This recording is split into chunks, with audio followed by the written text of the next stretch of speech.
우리 고신 교단에는 고신 언론사가 있습니다.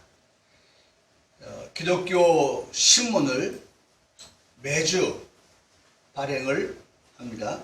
11월 28일 지난주 토요일자 이면에 연재되고 있는 코로나 시대에 합당한 예배 8번째 편에 글이 올라온 것을 보았습니다.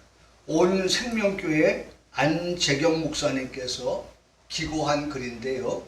제목은 예배하고 나면 의기양양해집니까? 물음표의 글을 읽었습니다. 그 글의 도입 부분의 글을 이렇게 소개를 해드리려고 합니다. 그리고 그 글 속에서 우리 교회의 성도들이 목사가 그렇게 그런 단어 용어를 쓰지 않기 때문에 우리 성도들에게도 익숙하지 아니한 그러한 내용도 그 기고한 글 속에서 제가 읽을 수 있어서 그것도 우리 성도들한테 한번 좀 소개하는 그런 시간을 가져야겠다 하는 생각을 해보고 그 이후에 오늘 본문의 말씀을 전하는 걸로 그렇게 오늘 말씀을 준비해 봤습니다. 누군가 질문을 했던가 봐요. 그 질문의 내용이 이런 겁니다. 교인들은 예배하고 나면 예배했다. 이게 전제입니다. 오늘 주일날 교회 갔어. 예배 드렸어. 그러면 내가 해야 될 의무는 다 한 거야. 아마 제가 읽어보니까 내용이 그런 거예요. 자, 교인들이 예배하고 나면 아무렇지도 않게 중요한 것, 예전의 모습으로 돌아간다. 용서받았으니까 이제는 죄를 지어도 하나님이 또 용서해 주시는데 뭐 하고 그런 생각, 그런 마음을 갖지는 않느냐. 왜 예배하고 나면 더 뻔뻔해지는가? 자기 욕망을 추구하는가? 예배가 교인들에게 면벌부, 좀 면벌부도 좀 익숙하지 않아요? 면죄부는 좀 익숙하죠, 그죠? 네? 근데 이 지금 기고하신 목사님은 면벌부, 네. 죄를 면한다, 벌을 면한다, 뭐 그런 뜻이겠죠. 면벌부를 남발하는 것이 아닙니까? 라고 물으셨죠. 이제 누가 이렇게 이제 왜 예배 드리면 예배 드리는 사람은 삶이 바뀌어야 되는 거 아닌가요? 근데 예배 드리고 나면 마치 고무줄을 당겼다가 놓으면 되돌아가서 원위치가 되는 것처럼 그렇게 되는 겁니까? 혹시 우리가 예배라고 하는 그것으로 우리가 그 이후의 삶에 대해서는 무관심한 그러한 모습은 아닌가라고 하는 그런 질문을 했던 것 같아요. 그러니까 대답을 합니다. 그럴 수 있습니다. 교인이라고 예배 한 번 했다고 바뀌는 것이 아니니까요. 참 뭐 맞다 틀리다 바뀔 수 있죠. 뭐 한 번에 하나님이 확 바뀔 수 있죠. 우리가 이따가 말씀 보지만 사울을 한 번에 확 바꾸신 하나님 봐요. 하나님이 하시면 얼마든지 할 수 있어요. 근데 대다수가 한 번 가지고는 바뀌지가 않아요. 마치 물이 한 방울 똑똑똑 떨어지는 것이 별 의미 없어 보이는 것 같지만 그러나 그 한 방울 떨어지는 물이 바위를 깨뜨린다고 하잖아요. 바위. 그런 기대를 하는 거죠. 오늘 한 번 드렸으니까 좀 더 나아지겠지. 좀 더 나아졌겠지. 하는 그런 기대를 해보는 겁니다. 평생 예배했는데 바뀌지 않았다면 문제일 수 있겠지만 말입니다. 이거 좀 찔리죠? 우리 평생 예배했는데, 그렇죠? 모태신앙인데 근데 바뀌지 않았다? 그럼 문제가 있다는 거예요. 사실 교인들은 예배하고 나서 마음의 평안을 누립니다. 그 평안은 또 어떤 평안인지 또 제가 또 한번 고민을 해봐요. 네? 그 평안은 주는 평화, 주님이 우리에게 주신 참된 평화를 누리느냐, 아니면 그냥 예배 드렸으니까, 네?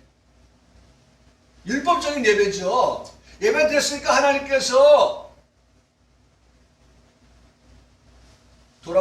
집으로 돌아가는 과정 속에서도 차 사고 안 나게 하실 것이고, 어디 뭐 산에 가도 어디 바다에 가도 뭐 하나님께서 예배했는데, 그런 평안, 네, 좀 평안은 제가 여기 해석은 달리할 수 있어요. 두 가지로. 그래서 그렇게 평안을 누리는데, 하나님께 예배했으니 이제는 안정이 되고 이 세상에서 살아갈 용기를 얻었으니까, 문제는 예배했기 때문에 이제는 내 마음대로 살아가도 되겠다라고 생각하는 것. 왜? 예배하고 나면 성도들은 의기양양해지고 이제는 내 뜻대로 살아도 된다라고 생각하는 걸까? 여러분, 저는 이 기고한 글을 읽으면서 좀 이 글을 우리 성도들에게 좀 보게 해야겠다. 그래서 신문에 있는 글을 다 칩니다. 그 내용이 이거예요. 물론 요거는 도입 부분이에요. 서론이죠. 요 부분. 여러분, 이 글을 여러분들이 눈으로 봤습니다. 제가 읽어드렸습니다. 귀로 들었습니다. 어떻게 보이시고 어떻게 들리셨습니까? 혹시 우리 역시 그런 생각을 가지고 살아가고 있지는 않는지, 이거를 보면서 들으면서 나 자신을 다시 한번 들여다보고 점검할 필요가 있지 않나, 그런 생각을 해보았습니다. 우리 병감교회 강단에서 또한 선포되어지지 않은 말씀을 글에서 읽을 수 있었는데, 그 글 속에 이런 내용이 있었어요. 그것은 용서받은 죄인이다 라고 하는 그러한 글이었어요. 용서받은 죄인. 제가 유목사가 우리 평강교회에서는 이런 단어, 이런 문장을 많이 쓰질 않아요. 뭐 거의 쓰질 않죠. 용서받은 죄인이라고 하는 거. 용서받은 죄인이라고. 용서받은 죄인. 무슨 뜻이냐? 용서받은 죄인이라는 것이, 예수 그리스도를 믿기 전에 나는 누구냐? 죄인이라는 겁니다. 여기서부터 출발하는 거예요. 나는 죄인이다. 로마서 3장 23절에 말씀하시기를 모든 사람이 죄를 범하였음에 라는 말씀을 통하여서 우리가 인정하게 됩니다. 난 죄인이다. 그런데 예수 그리스도를 믿기 전에 그런 나는 죄인이었지만, 예수님을 믿고 난 후에 나는 용서를 받았다. 용서를 받은 우리. 그래서 에베소 4장 32절에 말씀합니다. 하나님이 그리스도 안에서 너희를 용서하신 것 같이. 하나님은 우리를 용서하시는 분이란 말이에요. 여러분, 하나님은 어떤 분이에요? 용서하시는, 용서하시는. 죄인된 나를 하나님은 용서하여 주신다고 말씀합니다. 용서. 그러니까 여기 기고한 글 가운데 용서받은 죄인이라고 하는 것은, 죄인, 뒤에 나오는 죄인은 과거의 나의 삶이었지만 용서받았다고 하는 그 말은 예수님 믿고 난 다음에 변화된 나의 삶, 용서받은 나의 삶을 두고서 말합니다. 그러니까 예수 그리스도를 중심으로 하여서 이전의 나의 삶은 죄인이었고 이후의 나의 삶은 용서받은 자라고 하는 그 말씀을 합하여서 용서받은 죄인이라고 하는 그러한 문장을 사용하고 있는 것입니다. 그래서 이 말씀을, 이 글을 생각하면서 또 제가 가지고 있는 그런 모든 것들을 또 생각해 내었습니다. 생각해낸 게 뭐냐면 나사로에게, 죽은 나사로에게 찾아가신 예수님께서 예수님 당신이 예수님의 그 마음을, 심령을 표현한 게 있어요. 그 두 가지가 있었는데 그 중에 하나가 비통히 여기셨다라고 하는 것과 불쌍히 여기셨다라고 하는 두 가지의 예수님의 마음을 우리에게 표현을 하셨습니다. 아, 그래. 용서받은 죄인이라고 하는 그 말은 예수님께서 죽은 나사로의 무덤에, 죽은 나사로가 있는 곳에 가셔서 예수님께서 당신의 마음을 표현한 것과 같은 그러한 내용이다. 용서받은 죄인, 죄인이라고 하는 이것에 대하여서는 사실 죄인에 대해서 말씀하시는 게 아니고 예수님께서 죄에 대하여서 말씀하시는 거예요. 왜? 여러분, 죄인, 사람은 하나님이 어떻게 하셔요? 용서하여 주셨단 말이에요. 근데 예수님께서 용서할 수 없는 건 뭐예요? 죄에 대해서 용서할 수 없는 거예요. 그래서 우리가 흔히 하는 말로 그런 말 하잖아요. 예? 죄는 미워하되 사람 미워하지 마라. 그 사람이 지은 죄에 대해서는 미워하지만 그 사람의 죄에 대해서는, 그 사람에 대해서는 미워하지 마라. 자, 여러분 보세요. 용서받은 죄인이라고 할 때 죄인인 사람에 대해서는 이미 예수님께서 뭘 품고 있어요? 이미 용서해 주실 것을 마음속에 갖고 계신 거예요. 그렇다면 사람이 빠진 뭐만 남았어요? 죄에 대하여서는 예수님이 무슨 마음을 갖고 계셨다고요? 비통한 마음을 갖고 있었단 말이에요. 죄에 대하여 예수님은 어떤 마음이냐? 네? 씩씩거리면서 화를 내시고 씩씩거리면서 예수님께서 지금 뭐 하시는 것입니까? 네?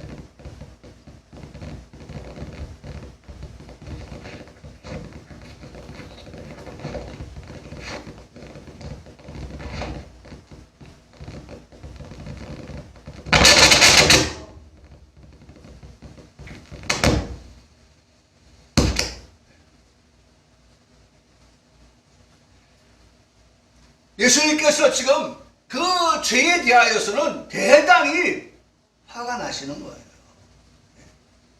화가 나시는 거예요. 왜? 죄 때문에 인류에게 뭐가 왔어요? 죽음이라는 것이 왔기 때문에. 죽음이 왔기 때문에. 하나님의 창조 역사 중에 최고의 걸작이라고 하는, 그를 내가 지었고 그를 내가 만들었다. 여러분, 누구에게 하시는 말씀이에요? 죄인이라고 하는 사람에 대해서 말씀하시는 거예요. 하나님이 만드신 사람은 하나님이 만드신 모든 것 가운데 어떻게 해요? 최고의 걸작이에요. 최고의 작품이에요. 그래서 그를 내가 라고 말씀하시는데 그가 누구냐? 예? 오늘 창세기 1장 27절의 말씀에 가서 보면 사람을 두고 말하는데 그 사람은 히브리어로 아담, 사람이 아담이에요. 예? 창세기에서 하나님께서 만든 그 사람의 이름을 아담이라고 지었잖아요. 그 사람의 뜻이 본래는 아담이에요. 아담. 예? 그래서 참 재밌더라고요. 예? 그를 내가 지었다 할 때 그가 누구냐? 사람이다. 사람이 누구냐? 아담이다. 이 세 개를 쫙 일려놓고 보면 그 사람 아담. 그 사람 아담. 그를 내가 지었고 그를 내가 만들었는데 그가 누구냐? 사람이다. 사람이 누구냐? 아담이다. 그 사람 아담. 네, 그 사람 아담. 하나님은 그 사람 아담을 만드시고 창조하시고 그렇게 표현하셨습니다. 보시기에 심히 좋았더라. 좋았더라. 네. 심히 좋았더라. 여러분, 이 말씀을 한번 우리가 상상을 해보면 예수님께서 그 사람 아담을 창조하시고 보시기에 심히 좋았던 것은 마치 산모가 정말 힘들게, 그렇죠? 산통, 아기를 낳는 고통 가운데서의 출산, 아기를 낳고 난 다음에 그의 품에 그 아기를 안겨 주었을 때의 그 기쁨, 그 핏덩어리를 가슴에 안을 때의 그 엄마의 뜨거운 흐르는 눈물, 그 속에 담겨져 있는 기쁨, 감격, 환희. 예? 그 사람 아담을 보시고 우리 하나님께서 느끼셨던 그 감정은 그렇게 심히 보시기에 좋았다는 거 아닙니까? 그런 사람을 이사야서 44장 7절의 말씀에서 내가 그 사람 아담을 통하여 영광을 받기 위하여 창조하였다. 그러니까 그 사람 아담 하나님이 창조하시고 하나님이 창조하실 때 목적이 뭐예요? 내가 너를 창조한 것은 너를 통하여 내가 영광을 받기를 원하신다는 것입니다. 그런데 그래야 할 창조된 사람들이 옛뱀 곧 마귀 사탄의 미혹에 빠져서 욕심을 부리게 됩니다. 죄를 짓게 되었습니다. 사망에 이르게 되었습니다. 지금 뭘 말씀드리고 있는 거예요? 용서받은 죄인에 대하여 말씀을 드리는 거예요. 죄인 되었던 우리들을 하나님께서 용서하여 주셨다는 것. 죄인을 미워하시는 예수님이 아니라 죄를 미워하시는 예수님. 정확하게 말한다면 죄를 짓도록 올무를 놓은 마귀를 심판하시겠다고 하시는 예수님. 그렇기 때문에 죄와 마귀에 대하여 예수님께서 비통히 여기셨다고 하는 예수님의 마음을, 심령을 우리에게 읽게 하십니다. 예수님 죄에 대해서 막 씩씩거리면서 화내고 분개하셔요.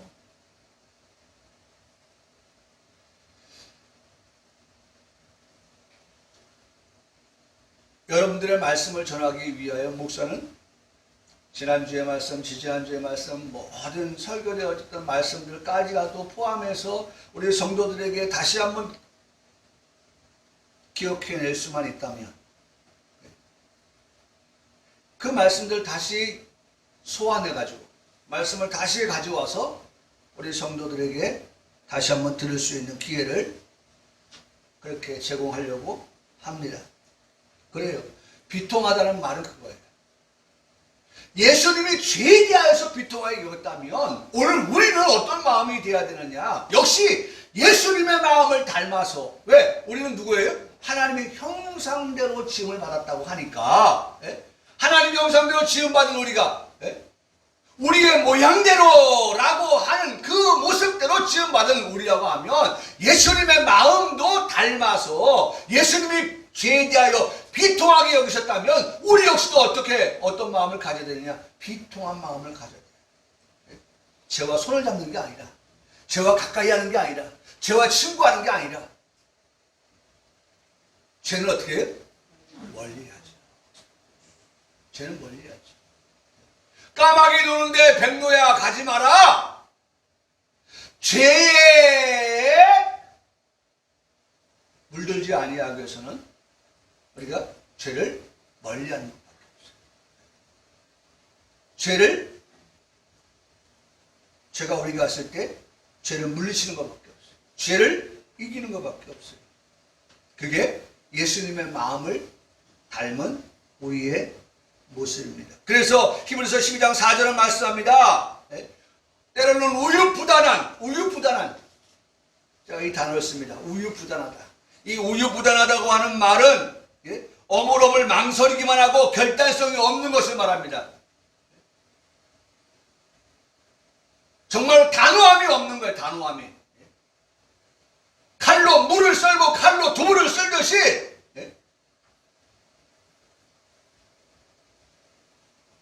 구별할 수 있어야 되는데, 잘라낼 수 있어야 되는데 우유부단한 거예요. 성경은 히브리서 12장의 말씀에서 그렇게 말씀하고 있어요. 4절에 너희가 죄와 싸우라. 죄와 싸우라고 말씀하고 있어요. 어느 정도 싸울까요? 피 흘리기까지 싸우라.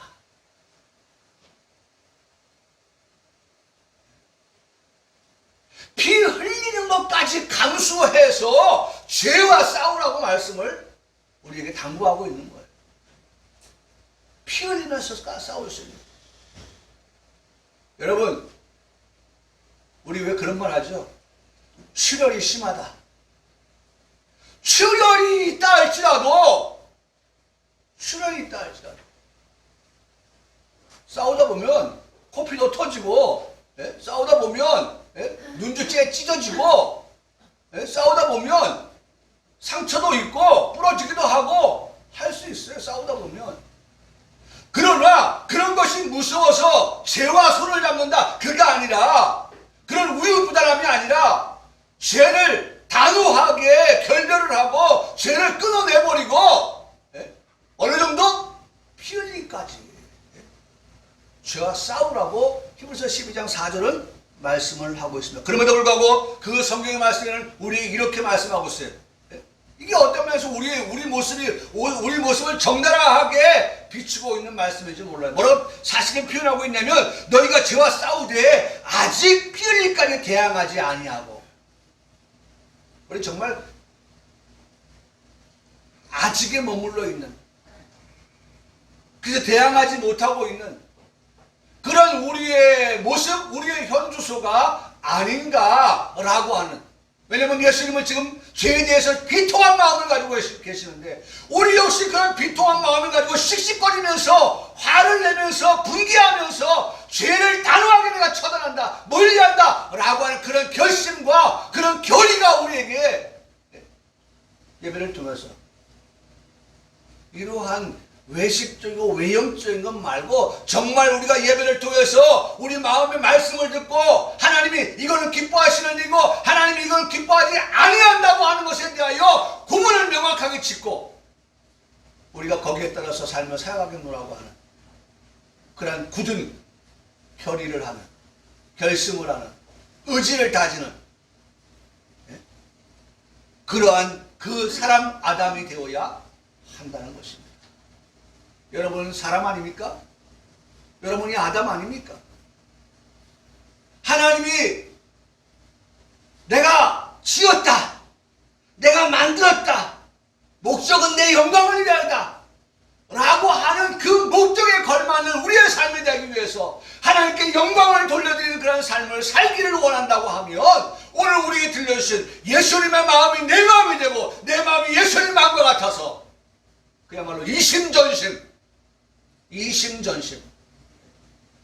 예수님의 마음이 그렇다면 내 마음도 그렇게 죄에 대하여서 비통하게 여길 수 있는 그러한 우리의 마음이 되어야 한다는 것입니다. 그러면서도 불쌍히 여기셨다라고 말씀합니다. 누구를? 그 사람 아담을. 죄에 대하여는 비통하게 여기셨지만 그 사람 아담에 대하여서는, 그러니까 죄에 대하여서는 비통이, 인에 대하여서는 뭐예요? 불쌍히. 그래서 불쌍히 여기시니 그들의 죄를 용서하여 주셨어요. 그래서 용서받은 죄입니다. 여러분, 예수님께서 불쌍히 여기면 이거 좀 우리 기억합시다. 예수님이 불쌍히 여기시면, 지난주에 제가 이 설교를 했습니다. 제가 이 설교를 하고 난 다음에 기도할 때도 이렇게 기도합니다. 여러분도 이 말씀을 듣고 마음에 새기고 여러분들도 기도할 때에 이 말씀을 붙들고 예수님이 불쌍히 여기시기만 한다면 하는 그러한 확신을 가지고 그렇게 된다. 과거에만 그렇게 되는 게 아니라 지금도 그렇게 된다. 라고 하는 그런 확신을 가지고 기도할 수 있길 바랍니다. 지난주 말씀을 드렸습니다. 예수님께서 불쌍히 여기시니 어떤 역사가 일어났습니까? 거기 보니까 소경이 예수님께 찾아왔을 때 그 소경을 불쌍히 여기시니 소경이 눈을 떴습니다. 귀신 들린 사람이 왔습니다. 예수님께서 그를 불쌍히 여기셨습니다. 어떤 결과가 초래되었습니까? 귀신이 떠나갔습니다. 배고픈 사람들이 예수님께서 보시고 그들을 불쌍히 여기셨습니다. 어떤 결과가 초래되었습니까? 그들이 배를 채워주셨다. 여러분, 예수님께서 불쌍히 여기시기만 한다면 모든 필요를 하나님 예수님께서 어떻게 채워주신다라고 하는 거예요. 그러니까 예수님이 한 손에는 어떻게? 한 손에는 무슨 마음이? 그 심령에 무슨 마음 가졌다고요? 불쌍히 여기는 마음 가지고, 또 하나는 죄에 대해서는 비통히 여기시는 마음을 가졌다. 그러니까 우리의 마음에, 우리의 심령이, 신앙이 이 두 가지를 가지고 있어야 된다는 거예요. 예수님이 가지고 있는 그 심령이 내 심령이 되어야 한다고 하는 것을 말씀하고 있다는 겁니다. 용서받은 죄인, 그는 불쌍히 여기심을 통하여 용서받게 된 자라고 하는 것입니다. 자, 오늘 12절의 말씀입니다. 여러분, 오늘 본문의 말씀의 제목입니다. 제목이 뭡니까? 선한 싸움을 싸우며, 두 번째, 믿음을 가지라, 착한 양심을 가지라. 세 가지입니다. 선한 싸움을 싸우라, 믿음을 가지라, 착한 양심을 가지라. 이렇게 우리에게 말씀해 주고 계시는 것입니다. 자, 여러분 12절 말씀 보세요. 선한 싸움을 싸워요? 12절의 말씀에 우리에게 들려주는 말씀 보세요. 선한 싸움을 싸우는 우리에게, 싸워야 되는 우리들에게 12절은 뭐라고 말씀합니까? 나를 능하게 하신 그리스도 예수 우리 주께 내가 감사함은 나를 충성되게 여겨 내게 직분을 맡기심이네. 맡기셨다. 여러분, 선한 싸움을 싸우고 믿음을 가지고 착한 양심을 가진 그러한 우리들이 되기 위해서 12절은 뭐라고 말씀하시냐면 나를 능하게 하신 예수 그리스도. 나를 능하게 하셨다. 여러분, 여기 능하게 하셨다라고 하는 이 말씀은 권능을 부여하다, 할 수 있다, 힘세게 하다, 강하게 하다 라고 하는 뜻을 가지고 있습니다. 여러분, 근본부터 우리가 힘 있는 사람이 아닙니다. 만일 근본부터 힘이 있었다고 하면 에덴 동산에서 마귀의 시험, 마귀의 미혹을 어떻게 했겠어요? 이겼죠. 네? 이겼죠. 1라운드 땡! 종 올리자마자 나가가지고 네? 그냥 카운터 펀치를 한번 날려가지고 마귀를 어떻게 해요? KO 시켰을 거예요. 네? 무슨 소리야! 하나님께서 뭐 하지 말라고 했어요? 선악과를 따먹지 말라고 했죠. 언제 만지지 말라고 했어. 언제 하나님은 죽는다고 했지 죽을까 하노라고 했어. 너 왜 나한테 와서 거짓말해? 내가 속아 넘어갈 줄 알고? 카운터 펀치를 날렸어야죠. 네? 마귀가 한경이로 왔다가 카운터 펀치를 맞고 어떻게 도망가요? 7길로 도망갈 거 아니에요. 네? 그런데 결과는 우리가 잘 알잖아요. 이겼어요, 졌어요? 졌어요. 왜요? 오늘 우리는 근본부터 어떻게 힘 있는 우리가 아니기 때문에 그래요. 오늘 우리가 살아가는 세상 가운데 그리스도인으로서 연전연승 하며 살아간다고 그렇게 할 수 있겠습니까? 여러분, 어제 뉴스를 보니까 트럼프 대통령이 이 대통령 선거에서 한 50개 정도를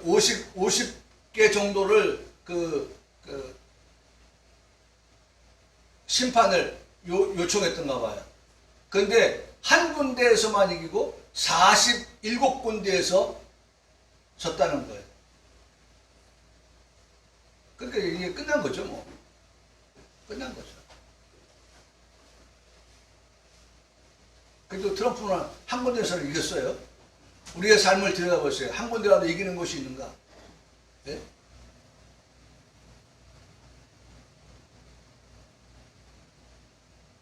뭐 이기는 데도 있겠죠.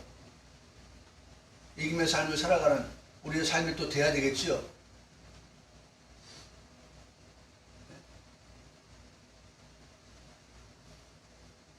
그런데 솔직한 말로 우리가 하나님 앞에서 나는 부족합니다. 나는 연약합니다. 사실 이게 우리의 고백이어야 된다는 거예요. 왜냐하면 로마서 5장 6절의 말씀에 보니까 우리가 아직 연약할 때에 라고 말씀하고 있기 때문에 그래요. 우리가 아직 연약하다는 거예요. 연약하였기 때문에 우리가 죄를 지었어요. 연약한 우리이기 때문에 죄를 지은 거예요. 그런데 또다시 연약한 우리에게 예수님의 그 심령이 어떻다고요? 용서하는 마음, 불쌍히 여기는 마음이 있어서 연약하여서 지은 죄에 대하여서 이제는 끊어내버리는 것이 아니라 하나님 죄는 미워하지 못한다고요? 하나님의 형상대로 지음받은 우리에 대하여서는 하나님이 보시기에 심히 좋았다고 하시는 우리에 대해서는 결과적으로 지금은 죄를 졌지만 궁극적으로 하나님께서 만드신 이 사람을 통하여 그 사람 아담을 통하여 하나님 영광을 받으시기 원하여서는 하나님이 어떻게 했을까요? 고쳐 쓰셨죠. 고쳐 쓰시려고 하니까 어떻게 예수님 보내주신 거죠. 그래서 이렇게 말씀합니다. 그리스도께서 경건하지 않은 자를 위하여 죽으셨도다. 그때가 언제냐? 우리가 연약할 때예요. 우리가 연약하여서 죄를 지었지만 그러나 그 죄지은 우리를 하나님께서 고쳐서 하나님의 영광을 위하여 창조된 그 본래의 목적대로 우리를 쓰시기 위하여서 하나님은 누굴 투입합니까? 그리스도 예수를 보내셔서 어떻게 하셨어요? 죽게 하셨다는 거예요. 죽게 하셨다. 여러분, 죽게 하셨다. 거기에는 무엇이 포함되어져 있느냐? 사랑이에요, 사랑. 사랑. 우리를 향한 사랑인 것입니다. 할렐루야. 네. 우리를 향한 사랑하심의 마음이 있으셨기 때문에 아들을 보내셨고 아들을 십자가에 죽게 하신 것입니다. 그리스도께서 경건하지 않은 자를 위하여 죽으셨도다. 목숨을 내어 주셨다는 것입니다. 죽어 주셨다는 것입니다. 여러분, 목숨을 내놓는다고 할 때 목숨이 2개, 3개 이어서 내놓을 수 있는 게 아니잖아요. 목숨은 하나밖에 없습니다. 그렇기 때문에 목숨을 내놓는다는 거, 죽는다는 거 결코 쉬운 일이 아닙니다. 요한복음 15장 13절은 그렇게 말씀합니다. 사람이 친구를 위하여 자기 목숨을 버리면 이보다 더 큰 사랑이 없다. 근데 어쨌든 보니까 이런 일이 가능하다, 있다라는 걸 말씀하기 위해서 이 말씀을 하는 거예요. 친구를 위하여 자기 목숨, 자기 목숨을 버리면 이보다 더 큰 사랑이 없다. 근데 여러분, 그 친구가 누군지 아세요? 그 친구? 성경은 그 뒤에 이어서 요한복음 15장 14절에 그렇게 말씀합니다. 너희는 내게 명하는 대로 행하면 곧 나의 친구다. 여러분, 그 사람 아담을 두고서 그 사람 아담을 향하여 친구다 라고 말씀해 주신다는 거예요. 네? 단서, 그 친구가 되기 위한 자격, 조건이 뭐예요? 조건이 너희는 내가 명하는 대로 행하면, 내 말을 듣고 그 말씀 따라서 행하는 사람. 아까도 말씀드렸죠. 예수님의 죄에 대해서 비통하게 여겼다면 우리도 어떻게 해요? 비통하게 여기고, 사람에 대하여서 용서했다면 용서하는 마음, 불쌍히 여기는 마음을 갖는 그 예수님의 마음을 가진 그 사람. 그래서 우유부단하지 아니하고 결심하고 결단하여서 살아갈 수 있는 그 사람. 내 말을 듣고 그 말의 말씀대로 그 명령대로 행하는 그 사람은 예수님이 어떤 대우로 하시겠다는 거예요? 내 친구. 그래서 네가 내 친구이기 때문에 내가 하나밖에 없는 목숨이지만 너를 위하여, 친구 너를 위하여 어떻게 하겠다는 거예요? 목숨을 내놓겠다는 거예요. 목숨을 버리겠다는 거예요. 그래서 버리신 그 사랑, 버리신 그 목숨, 예수님의 그 생명, 이보다 더 큰 사랑이 없다 라고 그렇게 말씀해 주고 계시다는 거예요.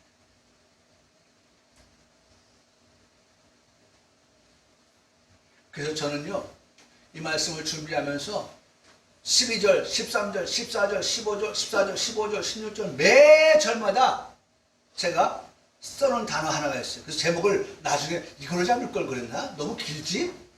사실 제목도요, 선한 싸움을 싸우면 빼고 그냥 믿음과 착한 양심을 가지라 그거 했다가 에이 이거 빼면 안 되지. 아무리 길더라도 선한 싸움을 싸우며 믿음과 착한 양심을 가지라고 해야지.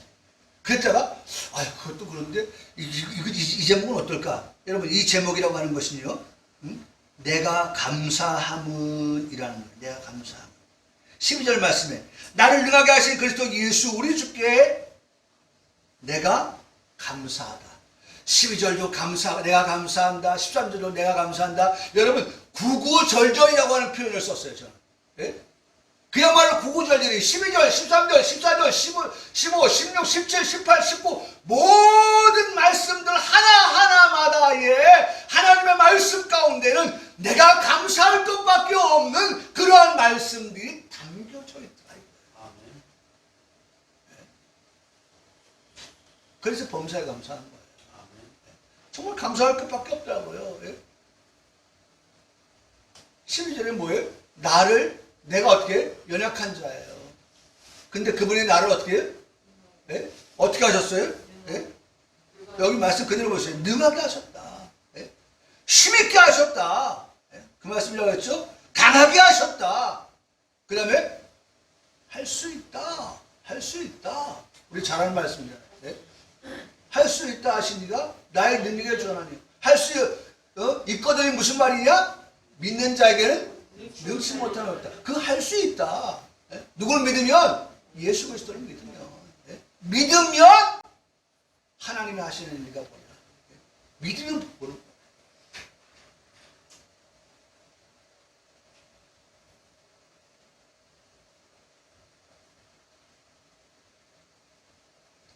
여러분, 혹시 누가 예수님 친구 아니냐고 물어보면 아이고 내가 무슨 어떻게 예수님의 친구가 될 수 있어요? 그러지 마세요. 성경대로 예수님께서 말씀하셨어요. 요한복음 15장에 너희가 곧 나의 친구라. 나의 친구가 될 수, 나의 친구라는 거예요. 친구로 대하시겠다는 거예요. 근데 그 친구가 되려고 한다고 하면 뭐라고 말씀했다고요? 내가 명하는 대로 행하면. 여러분, 목숨을 내어줄 만큼의 그러한 절친, 절친이에요, 절친. 절친. 내가 이 친구를 해서 내 목숨까지 내어놓을 수 있다. 절친이에요, 절친. 절친보다 더한 게 있어요? 뭐 없어요? 굿 프렌드? 예? 예?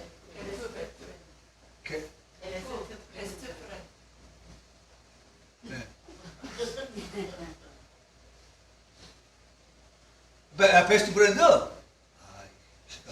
베스트 프렌드. 베스트 프렌드. 여러분, 예수님의 친구. 그래서 사람들이 말이죠. 유명한 사람들, 파는 게 뭐예요? 나 그 친구, 그 사람의 친구야. 대통령 내 친구야. 뭐 요새 어제 뉴스 나온 거 보니까 김정숙 여사를 누나라고 부르는 사람들이 있다 하더라고. 누나. 지금 그 누나라고 부르는 사람들이 조금 뭔가 잘못된 데 연루되어 있어서 지금 난리가 났거든요.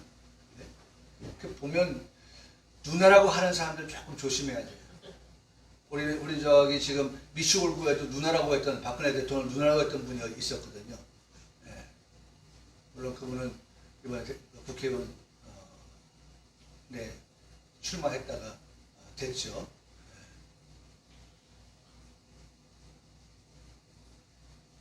근데 그렇게 누나라고 하고 나 그분은 누나라고 부르는 사람이야 라고 한 다음에 자기를 과시하고 그 다음에 뒤에서는 냄새나는 썩은 내 나는 예? 부패한 그런 일들을 행하는 것들은 아니에요. 여러분 정말 목숨을 생명을 내어줄 만큼의 친구가 된다고 하는 그 자격은요. 예? 내가 명하는 대로 오늘 말씀을 듣고 이 내용을 가지고 생각해보면 한 주간을 이 말씀을 듣고 야 정말 나는 부족하고 연약한데 나를 능하게 하실 그리스도 예수 라고 하는 것을 조금 더 의심하지 않고 내가 그 예수 그리스도를 나를 할 수 있다고 그렇게 강력하게 밀어주시는 그 주님을 내가 의지하고 내가 이 한 주간도 살겠다고 하는 신뢰라는 말도요, 여기 나를 충성되게 여겼다라고 하는 그 말이 신뢰한다는 거예요. 나를 하나님이 충성되게 여겼다는 것은 나를 신뢰한다는 거예요. 나를 신뢰해.